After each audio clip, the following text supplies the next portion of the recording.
বন্ধুর লাশ নিয়ে অ্যাম্বুলেন্সে করে তার গ্রামের বাড়ি যাচ্ছি। সময় কাটানোর জন্য ফোনটা বের করলাম। ঠিক সেই মুহূর্তেই মোবাইলে একটা মেসেজ আসে।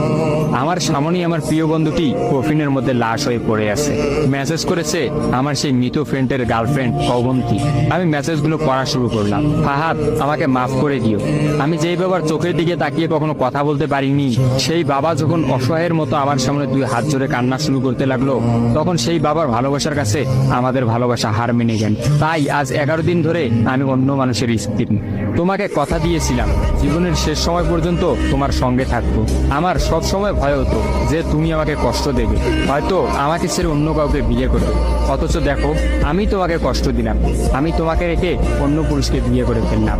জীবনটা বড়ই অদ্ভুত, তাই না? তোমার কি মনে আছে আমি তোমাকে কাঁদতে কাঁদতে বলতাম আমাকে কখনো ছেড়ে যাবে না? তো তুমি হাসতে হাসতে উত্তর দিতে, আমি তোমাকে কখনো ছেড়ে যাব না, তুমি আমাকে ছেড়ে গেলে যেতে পারো। তখন আমি অনেক রাগ করতাম, কারণ আমি তো তোমাকে পাগলের মতো ভালোবাসতাম। তুমি নেই এরকম কোনো পৃথিবী আমি কল্পনাও করতে পারতাম না। অথচ দেখো, আজ অন্য কেউ হচ্ছে আমার স্বামী। রোজ তার সাথেই আমাকে ঘুমাতে হয়, ঘুম থেকে উঠে তার মুখটাই আমাকে দেখতে। মানুষের জীবন এমন কেন যে যাকে চায় যদি তাকে পায়?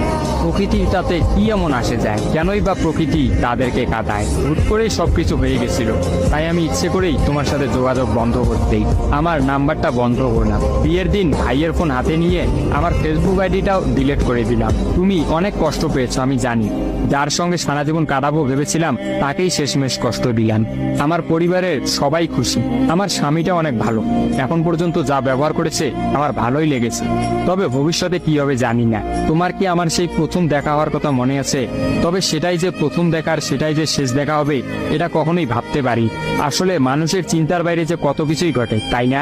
সেদিন আমি তোমার সাথে 3 ঘন্টা ছিলাম, কিন্তু সেই 3 ঘন্টায় কেউ কাউকে স্পর্শও করিনি। কিন্তু তুমি যখন আমাকে তোমার রিক্সায় তুলে নিতে তোমার হাতটা বাড়িয়ে দিলে, তখন আমি তোমার হাতটা প্রথম স্পর্শ করেছিলাম। বিশ্বাস করো, সেদিন আমার কিছুতেই তোমার হাতটা ছাড়তে ইচ্ছা করছিল না। তোমার ঘরে আমার জন্য কিনে রাখা শাড়িগুলো নিশ্চয়ই এখনো আছে। আচ্ছা, আমি তো এখন আর তোমার নই, ওই শাড়িগুলোকে আমি পাবো? তোমার তো যখনই কোনো শাড়ি পছন্দ হতো তুমি কিনে রেখে দিতে, আমি বলতাম বিয়ের পর সবগুলো একসঙ্গে নেব। দেখো, আজ আমি বিবাহিত, কিন্তু আমার স্বামী তুমি নও। আমি এমনটা কখনোই চাইনি। নিজের পছন্দের একটা মেয়েকে বিয়ে করে নিও, তারপরে শাড়িগুলো তাকে দিয়ে দিই। মেয়েরা শাড়ি কতটা পছন্দ করে তা কি তুমি জানো?